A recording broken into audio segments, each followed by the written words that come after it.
We're going to Yes, put a little before.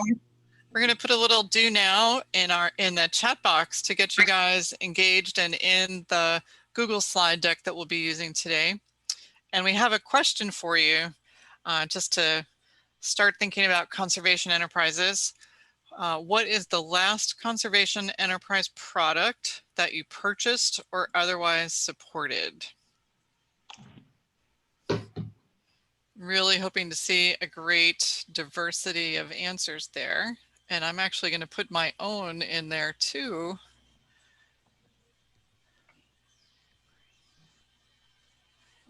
Assuming I can get to the slide deck amongst all the many tabs I have open.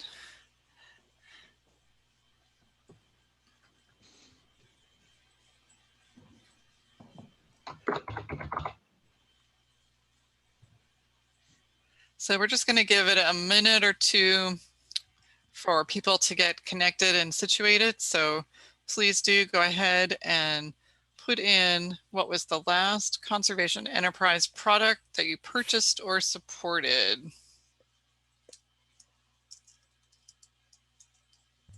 In the chat, Megan? In the Google slide deck, the link is in the chat box. Hi, Juniper. Hi, how are you? Good. Where are you? Bangkok. Oh, wow. Thank you for joining us. Yeah, I'm excited to hear about things I really love. Oh, wonderful. Thanks for having me. As a DMD, I don't get to do much of this stuff anymore, so I'm excited. No, we are very honored to have you spending your time with us at 9 o'clock at night in Bangkok. It's only 8. So I put mine, I really should have a photo. Actually, I could show you guys. I'm on camera.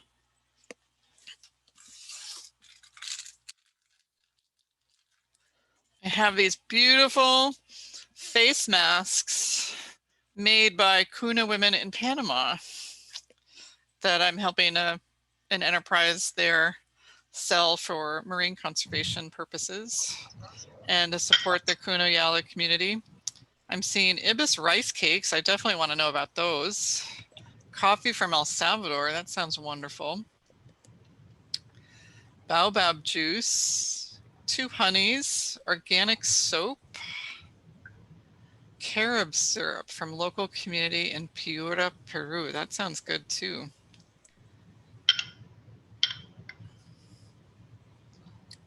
Well, thanks. We'll give it one more minute.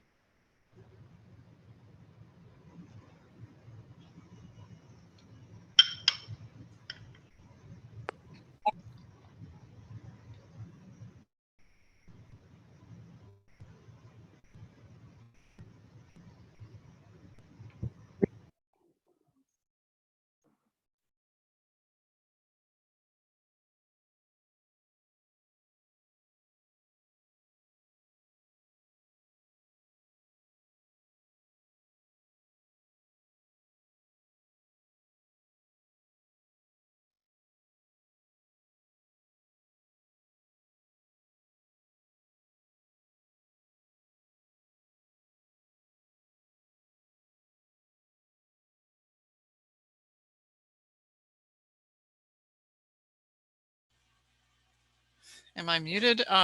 Thank you. Let me know if you can't hear me. Nathan, let's go ahead and go to our first slide. And I think you can go to presenter mode. Yep, thank you.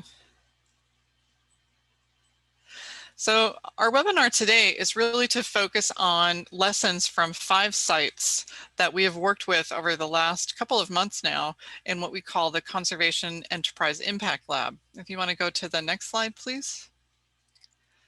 This is our overall conservation enterprise theory of change, which hopefully is familiar to a lot of you already, but it basically goes, you know, more than 25% of our biodiversity portfolio projects actually use an enterprise approach for the purpose of biodiversity conservation. But we know there are a lot of assumptions from that starting point all the way to biodiversity conservation, and that some of those assumptions are thinking about, you know, all of the enabling conditions that have to be in place to start an enterprise, all the way to we need if we have those enterprises, then we're making an assumption that people will get benefits, and those benefits will be distributed equally, and that if they get those benefits, they will change their attitudes or behaviors and actually end up reducing threats to biodiversity and conserving biodiversity.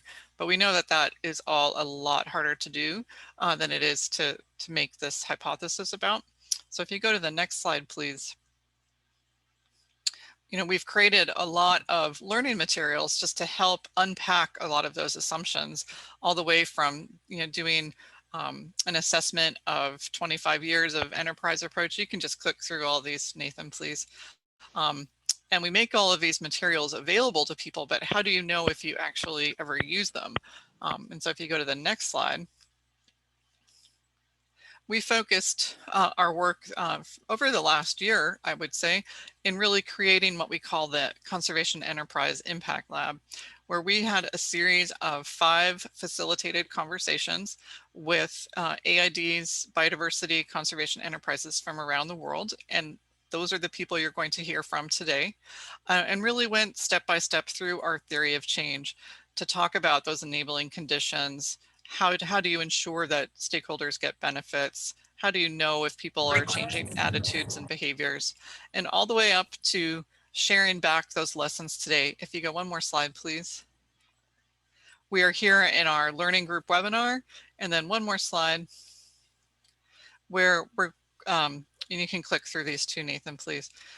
Share with you the different products that we created. We created some short kind of introductory videos for our participants to watch ahead of time, so we could really focus our conversations on exchange amongst the people who were attending.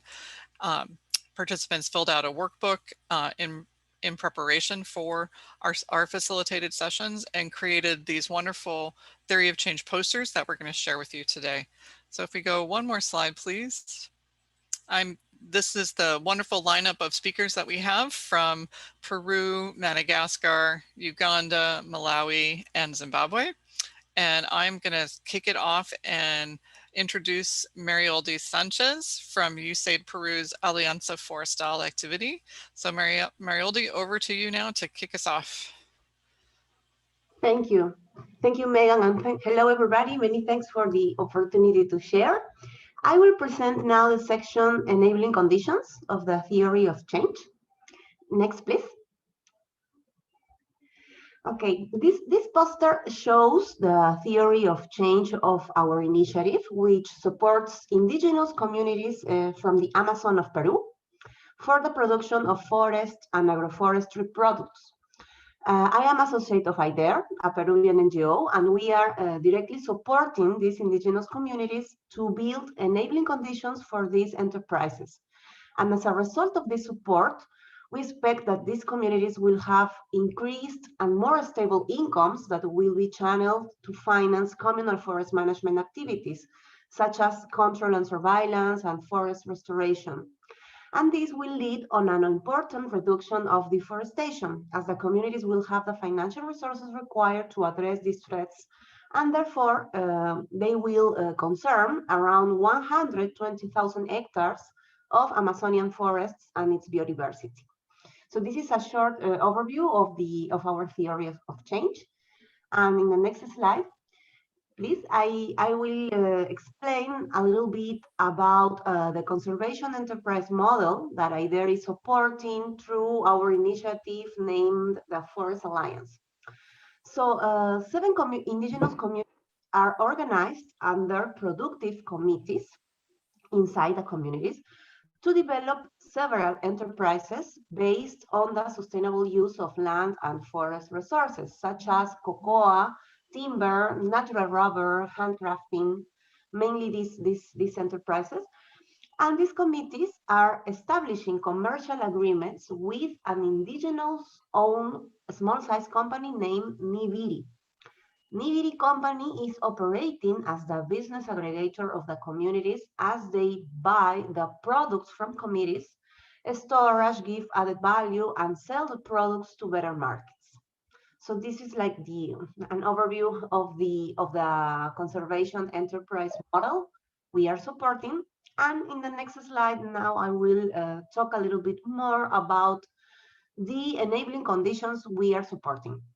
Well, first of all, we are supporting, we have prioritized some of the most important and relevant enabling conditions for these indigenous communities in Peruvian Amazon. We are supporting land tenure security and legal access to resources. We are supporting communal governance and capacity building for business management in the 7 communities.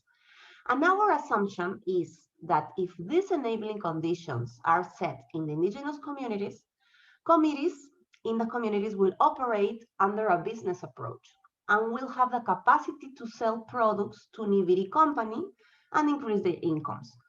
Also, through Nibiri communities, through the company, the communities will engage in sustainable economic activities over time, providing a permanent source of green jobs inside the communities. This will make possible to communities to self-generate financial resources, as I already mentioned, that are required for covering all the costs of sustainable management, including those activities for addressing the current threats to forests, such as land invasions and illegal activities. So what we are monitoring here, we are monitoring the progress to the prioritized enabling conditions. Indeed, for example, the operation of the community surveillance mechanisms, also the progress toward the full formalization of their lands, and the training to men and women to integrate the committees. But as we consider that the main outcome of the enabling conditions is the business operation of the committees, we are measuring particularly the production and the sales of the committees, as well as the sales of Nibiri company as commercial aggregator. The challenges for this monitoring are related to the capacities of indigenous men and women for the use of the templates and the records. And this is a task, that has not been part of their traditional economic activities. So, and this challenge leads me to talk about one of the key lessons learned to date by our team and by IDER. The importance of the development of what we have named an indigenous business culture. This refers to the way in which the communities will adopt the business approach and how they will include it in their indigenous culture. For example, how they will adapt governance procedures, how they will manage the benefit sharing, or how they will reconcile the new demands of the market with their way of life and their traditional values. So this is something very, very relevant, and the development of an own business culture is a long process of learning and adaptation for the communities, which needs an intercultural and a gender equity approach. Other key lesson learned, and I will finalize with this one, is related to the capacity of Nibiri company to adapt to market changes, in particular in the current context of pandemic. And the factor that contributes with this adaptation is that the lands and forests of the communities are biodiverse and therefore offer the opportunity to develop a wide variety of sustainable enterprises. And this is a strength that needs to be enhanced to consolidate the financial sustainability of community forest management. Well, this is what I wanted to share, and looking forward for the question and answers session. Thank you. And I will pass now to my colleague from Madagascar. Please, Lisa, go ahead. Thank you, Marioleti. Hello, everybody. Thank you for giving us the opportunity to present the experience in our country in terms of conservation enterprise initiatives. To begin with, let me present briefly our project. The USAID Conservation and Community Project is composed of 2 projects and programs, which is USAID HITO, working at national level on the enabling conditions with government entities, private sector, civil society organization. And the second project is USAID MICAD, working at site-based level to improve sustainable livelihood while preserving the environment. One of our big issues in the country is slash and burn, which accelerated deforestation this last decade, and this near and inside protected area. What I present today in the theory of change is stakeholders' benefits. Next slide, please. So for the past 2 years, USAID Haitao activity has supported the development of national laws, built the capacity of conservation entrepreneurs, and develop sustainable business model. And for the next quarter and the next fiscal year, we plan to extend and scale up this business model within 19 cooperatives at our site of intervention. Next slide, please. We find that developing this concept of conservation enterprise is one way to retain the local community outside the protected area in supporting them to develop sustainable livelihood while linking their economic activity to the conservation of the biodiversity. And when we talk about stakeholders' benefits, I want to share the experience that USAID Haitao have with an association of women, a Handcraft Women Association. USAID Haitao developed their capacity in leadership skills, orient them in how to implement the social and conservation enterprise initiatives, and how to link their activity with the conservation of the biodiversity. Through the technical support, members of the enterprise were aware of the importance of developing long-term collaboration with local communities in ensuring together the management of raw materials they use to make handcraft. The enterprise made field visits to the local community and also do environmental education, develop nursery plants. Our assumption is that enterprise stakeholders have increased income from selling goods and services. Community members have income from selling raw materials to the enterprise. To explain this, the local community manage sustainably the raw materials and sell it to the enterprise. There is an increase of revenue for the local community and also a sustainable economic activity. The enterprise has increased revenue as the raw materials are always available to ensure the continuity of their economic activity. What we measure is the fact that partners conduct interviews with stakeholders regarding change in income from enterprise. And one of the key lessons learned for USAID Haitao is the importance of putting in place an eco-friendly conservation business model with a mechanism of return of benefits to the local community, partners of the enterprise, and the return of benefits to the conservation of the biodiversity. See, this kind of mechanism, we consider it in developing a proposed law, and USAID Haitao is now working with government entities, conservation entrepreneurs, and civil society organizations to develop this proposed law, and we plan to pass this law to the parliament for the validation. This ends my presentation. Now I pass the floor to Richard from Uganda. Thank you. Thank you so much, Alicia, for that presentation. And I would also like to appreciate the opportunity to share our experiences from Uganda. Allow me share. I want to put up my video. I don't know if I want to present as you see me, if that's okay with you. Yeah. Can you see my face? Someone just confirm that you can. We could at the first, Richard, but there, yeah, your finger I think is in front of your camera now. But if is that okay now? It's a black screen right now. Oh. There you are. Okay, thank you so much. My task is to walk you through the third section of the theory of change, and that is the stakeholders' attitude and behaviors changed. That is considered a very key or fundamental precondition to threat reduction, and of course, ultimately contribute towards biodiversity conservation. We could move to the next slide, please. Yeah, so in terms of the overall theory of change, the CWC activity identified the human-wildlife conflict as a major threat to wildlife and wildlife conservation. And this manifests in form of retaliatory killings. And this is motivated by the fact that elephants have certain crossing points that allow them access to human settlements and also access to their plantations, and hence destroying their crops. And of course, the community in response attacks and sometimes kills these elephants.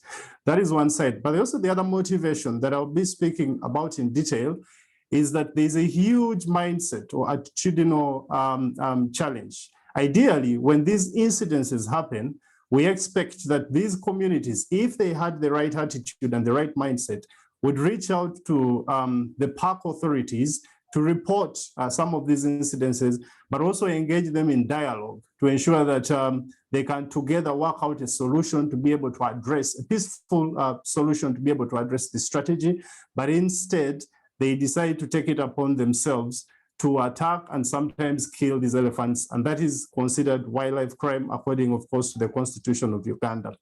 So we picked on the beehive fencing enterprise to be able to address this problem because of the double-edged approach that it has. On one side, we're addressing the problem that is the human-wildlife conflict, but also on the other end, we are supporting these communities by engaging them through the activities to establish these enterprises and later on benefit them as a livelihoods option as well.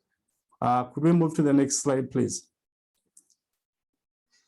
Yeah, so we've been working with 3 groups. That is in Karuma Wildlife Reserve, Karuma Wildlife Reserve in the Murchison Falls National Park.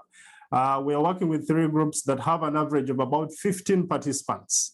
In total, we have about 47. So the average is between 15 to 16. And we've already conducted some trainings. We've delivered trainings in apiary management. We have already established a BI fence on a 700-meter stretch. And during these discussions and these conversations, we emphasize the fact that, of course, as part of our contribution towards changing the mindset and the attitude, we emphasize in the conversations that this is an important resource that would benefit them as well. And so we call upon them to get on board and participate in towards conserving this resource. Yes, could we move to the next slide? Yeah, so in terms of the attitudes, like I said earlier on, we've already done trainings. And then we are also, of course, in these discussions, when we have these communities, we also engage the park authorities, because part of what we are trying to address is also to improve the relationship between these groups, these communities, and also the park authorities. So in terms of the assumptions, we are looking at community members not engaging in retaliatory killings, because the BI fence enterprise, once that fence is established, should be able to limit as much as possible the number of times that these elephants cross to the community, and of course, the crop raiding incidences. And so the assumption is that once that is mitigated or reduced, then we should be able to see a reduction in retaliatory killings. Now, in terms of what we are measuring, of course, we have changes at different levels. We have the immediate, intermediate, and of course, the long term. So we're employing both the routine monitoring methods, where we conduct quarterly monitoring visits and engage these groups together with the park authorities in focus group discussions, and also assess their level of participation in the establishment of the enterprise. Then in terms of their socioeconomic benefit, we are using the socioeconomic surveys. We've already done the baseline. And so midway into the project, we shall administer the midterm evaluation. And at the end of the project, we'll definitely have the end line evaluation. Now, the key lesson here is that communities are hesitant to report illegal wildlife activities because they need to be guaranteed of their safety because of the fear that they could be targeted by some of these criminals that are engaging in illegal wildlife activities. So we are working with the task force, the National Wildlife Crime Coordination Task Force, that has about 13 member institutions, to be able to put together a risk management plan that is going to support in terms of ensuring the safety of these communities, and therefore motivate them to be able to report these illegal wildlife activities, but also participate in other conservation initiatives. Thank you so much for listening. And at this point, yeah, allow me pass it over to Malonge from Malawi. Thank you so much. Thank you so much, Richard, for the wonderful presentation. I will take you through the fourth step in the theory of change. I will talk about threat reduction for restoration of biodiversity resources, focusing much on fisheries biodiversity conservation. Next slide, please.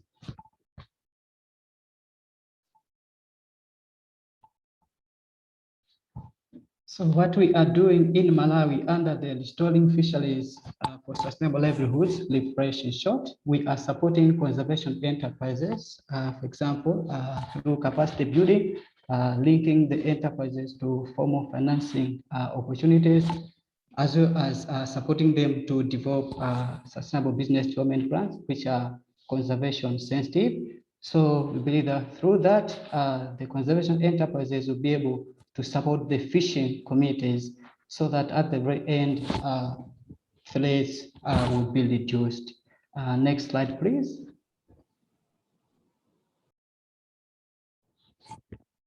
So far, what we have done under the REFRESH project, we conducted a diagnostic assessment just to determine the feasibility of conservation enterprises in Lake Malawi. So far, we have selected 35 enterprises that we are working with. We have already started providing capacity building trainings to 20 first cohort enterprises that we have started engaging under this project. You can go to the next slide.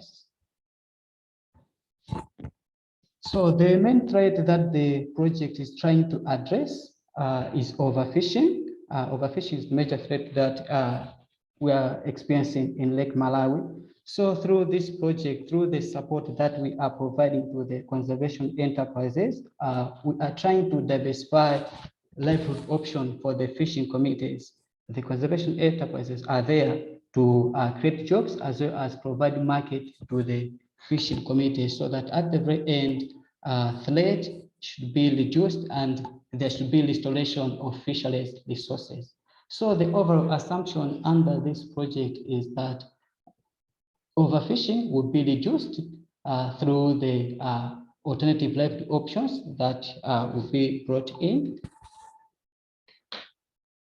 And our assumption and how we are measuring this is that we are trying to conduct biomass trough surveys where we are able to determine the fish stock as well as the exploitation rate, as well as the composition of fish.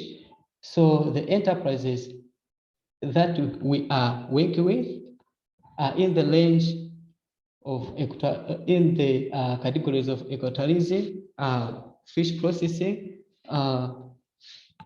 as well as moringa processors. So they are able to, these enterprises are able to address the threat that I indicated. And one of the key lessons that we have learned is that enterprise approach alone cannot be enough to address the threat that we are dealing with.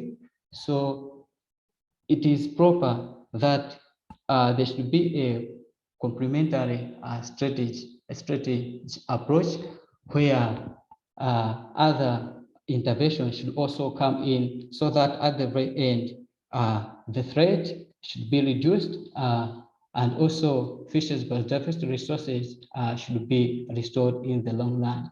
And one of the key challenges that we observed during the diagnostic assessment that was done, we noted that there was low participation of women in the conservation entrepreneurship. So the project tried to expand its scope by involving enterprises that have high participation of women, just to ensure that in the long run, overfishing is reduced and fisheries biodiversity is restored in Lake Malawi. So far, at this point in time, allow me to pass over the mic to Tawanda from Zimbabwe. Thank you.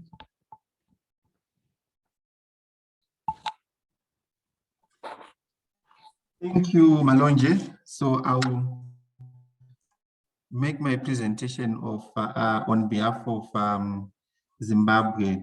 So I will take you through the last phase of the conservation enterprise theory of change, that is biodiversity conservation, which presents the desired state for most project interventions. And here we are basically looking at two avenues, that is reduction in threats to biodiversity or conservation restoration. Thank you. Can we move to the next slide? So our project is called the USAID Zimbabwe Resilience Anchors Activity. And basically it is a community-based natural resources management project implemented by a number of partners in communities around protected areas and wildlife corridors in the southeast Lowveld of the country. Unfortunately, I could not come up with a map to show you the location of the area, but later on we can just go through and look for the southeast Lowveld of Zimbabwe. So in short, this part of the country is very dry and extremely hot, receiving below average rains. And most people who live in this area survive on rain-fed agriculture. And when it comes to economic opportunities, these are very limited. And some of the challenges they face include lack of viable economic opportunities, limited markets even for whatever produce they come up with wildlife conflicts. And in terms of challenges, poaching, mostly by people around the conservancies. And there is a growing population around these protected areas, which is posing a threat to the wildlife within these protected areas. And like I'm saying, wildlife, human wildlife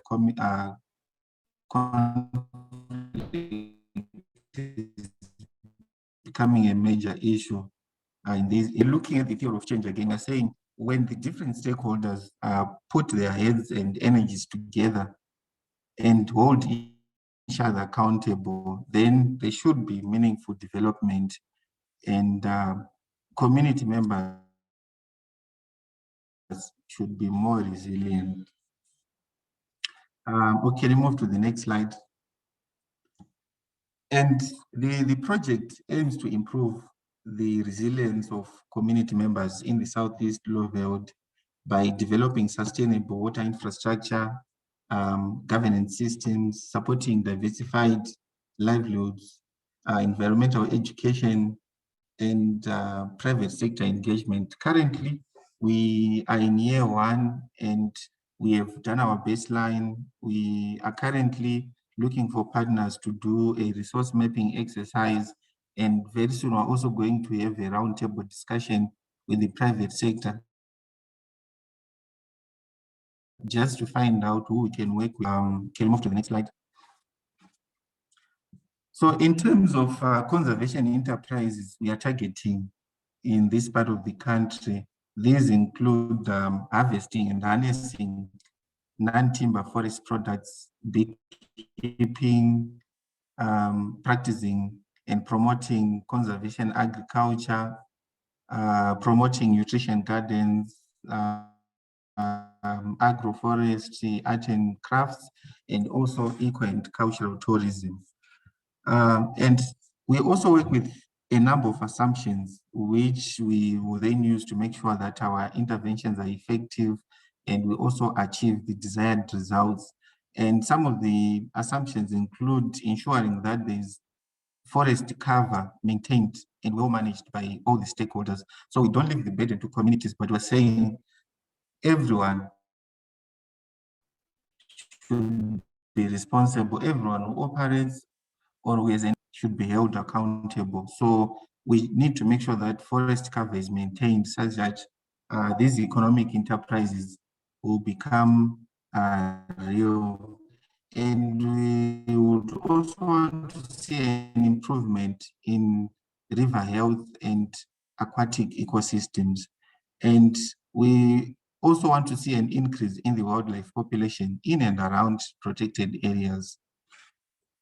And how do we measure progress? We do this by way of aerial surveys of wildlife in protected areas and conservancies. And we also do direct observation of forest cover and monitoring of river health, and also assessing the number and nature of enterprises born out of the project which we are implementing in this part of the country. And in terms of key lessons, we believe that a mix of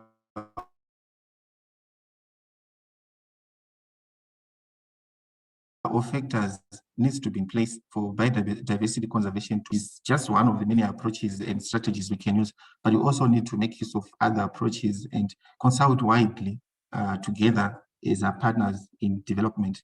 And we've also come to realize that we need to engage stakeholders extensively and involve them in a number of activities for there to be a better appreciation of our interventions and placement of value them to participate meaningfully in whatever intervention we come up with as a project. Thank you. Now I hand over to Megan for further discussions and questions. Thank you for listening. Wonderful. Thank you, Twanda. So one thing that we noted during the Impact Lab was 3 common challenges that were experienced by each of these enterprises. And as we go into the discussion period, please feel free to put any questions you have for any of our speakers in the chat box. But we wanted to kick it off with kind of identifying these 3 common challenges that we found across the different enterprises. The first one was the community willingness to report others was pretty low, and so the enterprises are working with community members, but the threat sometimes is coming from outside of the community itself. Also, the enterprise does not substitute household income enough to incentivize behavior change was a pretty common finding. And community willingness to reinvest conservation enterprise profits back into the enterprise was often low just because of urgent needs for increased income. So really interested in hearing from all of you listening to this webinar today, kind of what you have experienced, any kind of solutions or ways to deal with these common problems, or also please just go ahead to use the chat box and put your own question in for any of our speakers. I think we can go to the next slide.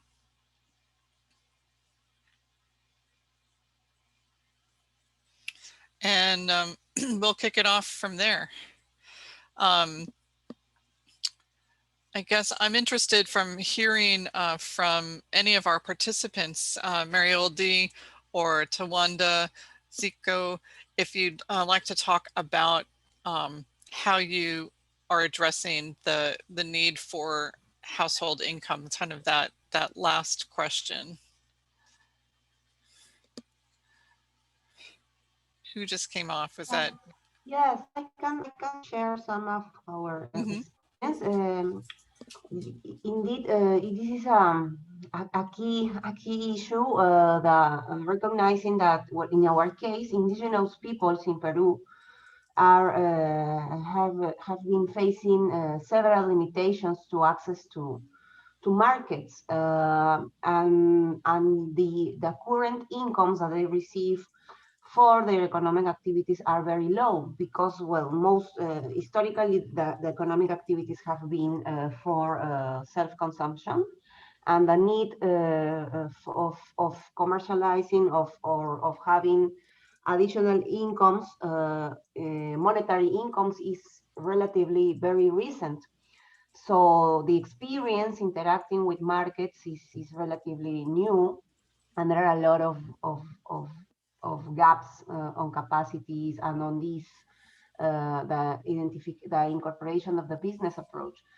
So yes, it's real that it's not easy to maybe have the level of incomes that can make them change behaviors. For example, if you are in a context where illegal activities sometimes are offering more incomes that are more attractive for them because they are in the short term, and most of the times are higher. So trying to promote a proposal that is based on the sustainable use of resources that will contribute to forest conservation when you have this context of illegal activities is very complicated. But what we are promoting with the communities is, first of all, the increase of knowledge about the potential of their lands and their forests, because for many years communities thought that the forest has not too much value, only the timber. Only the timber was the only good that they could sell in markets, and of course the technology barriers sometimes make them not directly use or produce the timber themselves, and they were always depending on other parties, and the incomes were very low. But now they realize, because we are making a lot of sensitization and training, and the inventories or the surveys in the community forest with them, to demonstrate and to show that the potential of the forest is very high in terms of opportunities for developing business or enterprises from those goods, and also the ecosystem services. So now communities are more empowered of this information. They understand and know what is the economic, let's say, economic value, because of course they know the value of the forest in terms of cultural, of culturality or cultural aspects, right, or social aspects. But the economic value, they are now more aware of the potential, and this is something that is starting to make a difference. And also with this diversity, they are having now more opportunities for increasing the income, so they can be more secure and realize that this is a real opportunity against illegal activities that also have other consequences, right? Because they can go to prison or something like that. Yeah. So Tawanda, oh, thank you, Marielde. I see Tawanda had his hand up. Did you want to respond? Okay, thank you. Yeah, I wanted to add a few points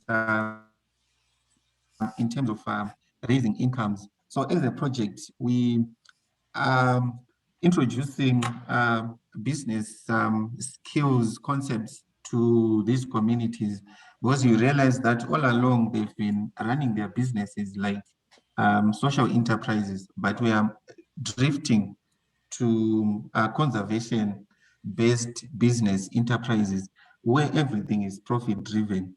So there are aspects like costing which are not really respected by these community members, and we're just making sure that whatever is injected in the business should be recorded. And when they are selling as well, they also need to weigh how much they've spent in that given enterprise and make sure that after breaking even, they also make a bit of a profit. And secondly, we are widening income avenues, where we are saying throughout the year, they need to be engaged in something such that when the profits from one enterprise are low, but combined with other enterprises and aggregated, the amount of profits they then realize is a bit more compared to just waiting on one enterprise during the year. And like I said, as I was presenting, we are also looking for new markets for these communities. And currently, we are working on a roundtable discussion with the private sector. We're going to be supporting these communities. So whatever produce is going to come from these communities, they're going to be supported by some of the private sector players. And to us as a project, that stands as the third objective, and we really respect it and would want communities to have a direct interface with established private sector players. And these are also going to mentor and nurture some of the community members in terms of running businesses.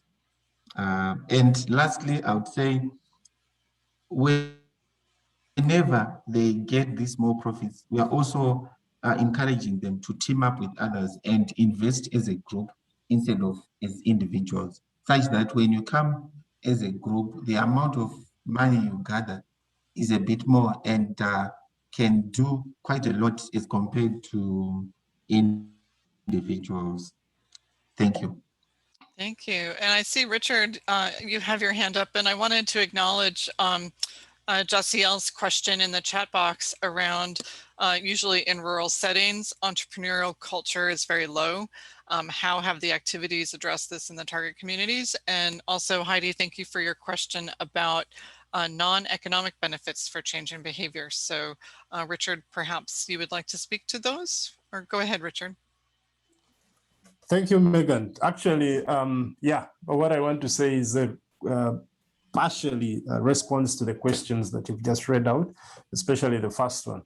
Now, in terms of reinvesting the income, we've realized that it's not just enough to engage these groups in these enterprises, because at the end of the day, if I may use an example of the beehive enterprise, yes, there's a livelihoods benefit. They'll be able to sell the honey and of course get some money that they can use to invest or, you know, be able to access essential basic needs and things like that. But the project, for instance, the apiary management training that we conduct, we put in an aspect of financial literacy. And the good thing is that they're already organized as VSLA groups. And VSLA has a very rich methodology that encourages actually saving for investment. It's not just about saving money, but we encourage them to borrow this money and be able to invest it. And VSLA has been extremely effective in some of these communities in terms of growing their incomes and also increasing the benefits from that participation. So I agree with the point. I think it's important that we just don't stop at seeing them getting income, but things, enterprises like the VSLA approach, and of course encouraging them, and as part of the trainings, you put in aspects of financial literacy, business skills, and things like that, could also be able to address that problem. But the other thing I wanted to recognize that is key, secondly, is that unfortunately, these communities are big. And the challenge that we are facing as CWC is, I would say the project is largely a law enforcement intervention. And the percentage that we have for community interventions is a bit small. So that means even the scope or the scale has an issue. And I think having these conversations and sharing these experiences adds a lot of value, because we can be able to document and make a case for why it is also important to invest a significant amount of resources in working with some of these communities alongside the law enforcement initiatives that we undertake. Thank you. That's a great point, Richard. Especially that connection with law enforcement, particular when you're working on wildlife trafficking issues, to connect that with the community. I would like to see if any of our speakers today would like to address Heidi's question about non-cash benefits. Maybe Marioldi or Yuli. What might you share with us about that?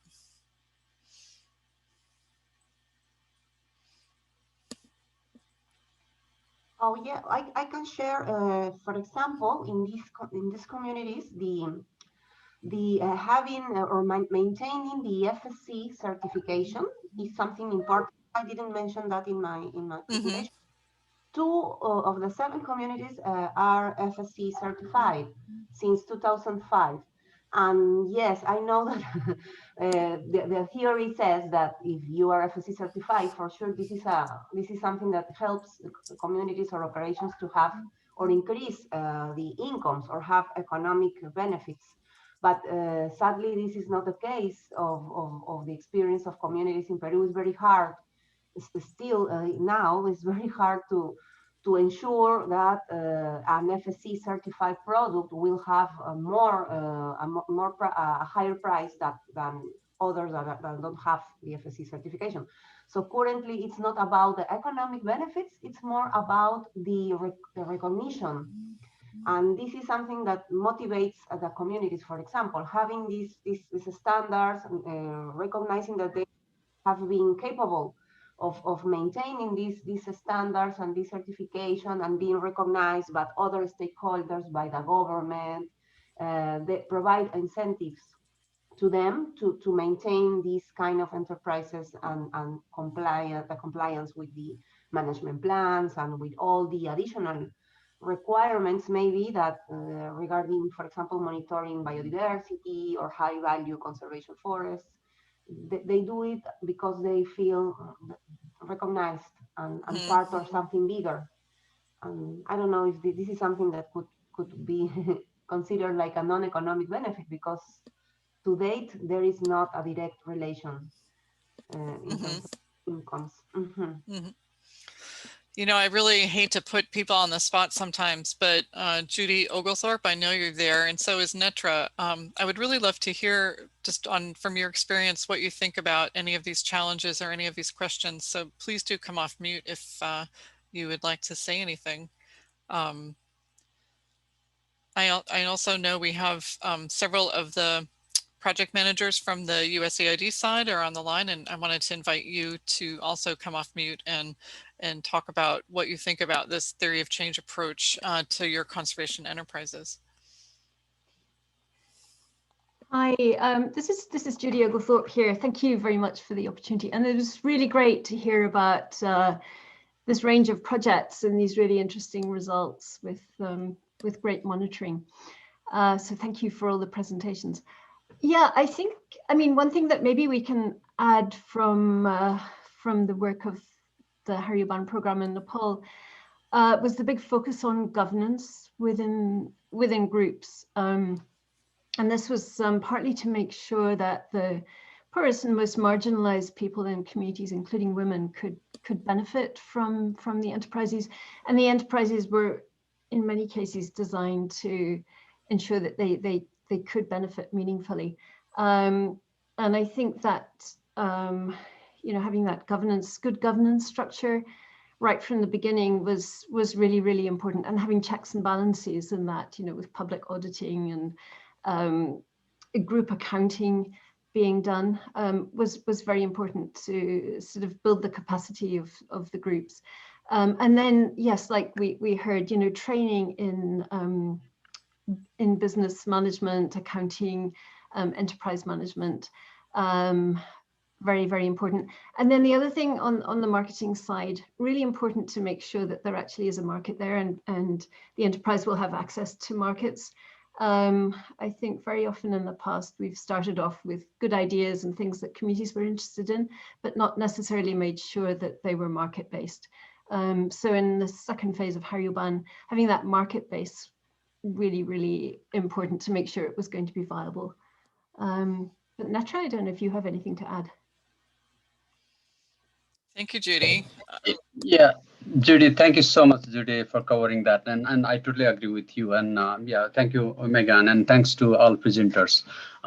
In our experience, as Judy mentioned, that is the correct situation. Also, reinvestment, because the continuation of those enterprises is also considered a challenge, and that issue links with a couple of new questions that are already raised there. For that purpose, actually, two things where we are discussing, and also we are working to find a solution. Like ownership of the enterprise, if that is community ownership, normally you need to put more effort, but benefit will be more for the entire community. That is one thing. And in that scenario, the community member, no direct benefit to the community member will be low, but the social and cultural other benefits like governance benefit and other benefits will be high. And that is one scenario. And if the enterprise is run by individual, in that condition, the profit for that individual will be high, and sustainability of the enterprise will be also high if that enterprise is making more profit. But community benefit will be relatively low because there will be one individual making benefit, and that individual will be looking strategies how to make more money. So those are the two scenarios that actually we saw in Hari Urban program, and we try to have a balance. And we saw, being a type of development agency, we're supposed to actually reach to the more people with even if there is less benefit. So for that, the question of sustainability comes there.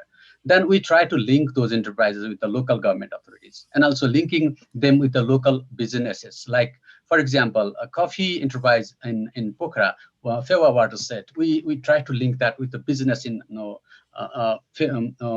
lakeside in Pokhara, and there is an outlet of that coffee enterprise. Now they have they increase their profit. That way we can increase profit to the community, so that maximum community people will get benefit. So it also depends on the local location where we are doing, and also and what is the interest of the local people, and what is the type of enterprise that we are supporting. So I don't think there is one single solution for this type of issues. We need to actually work and understand the interest of the community people and adapt the strategy to get the desired results. Over. Thank you, Netra. We will have you on one of these webinars one of these days, Netra. Thank you for joining us. I know it's quite late in Nepal, because I would like to really dive deeply into all of the lessons that you guys have from Nepal. If we could go one more slide. Oh, Alvaro, I will let you ask a question or make a comment, Alvaro or Bruce. I would really like to hear from my USAID colleagues from these enterprises. Are you there, Alvaro? Yes, thank you, Megan. Yeah, I just wrote down something that we were talking about in our very recent Pause and Reflect session that we had with the Forest Alliance, and the need to scale up the model. I think one way to address the challenge of low entrepreneurial culture in our enterprises is by reaching out other communities through our main leaders within the communities as peers, and reach out other communities from the same ethnic groups or even more. We know other ethnic groups in the Amazon regions that they don't have an idea of a model like this that we are implementing in the Ucayali region with only 7 communities. So I think that's one of the things I would like to also raise in the discussion. No, thank you for that, Alvaro. And right now, another learning product that we are working on as part of the learning group is this kind of the intermediary organizations. Like actually the lesson from Nepal is very relevant about Himalaya Biotrade and how do you continue to build access to markets and evolve over time into more of a consolidator role, and just to be able to help build those markets greatly. As we wrap up, I did want to share the links are in the chat box to our learning group site and our monitoring, evaluation, and learning framework. And just to feel free to visit the biodiversitylinks.org site and explore those resources. And if you go one more slide, please. I wanted to share with you the contact information for our speakers.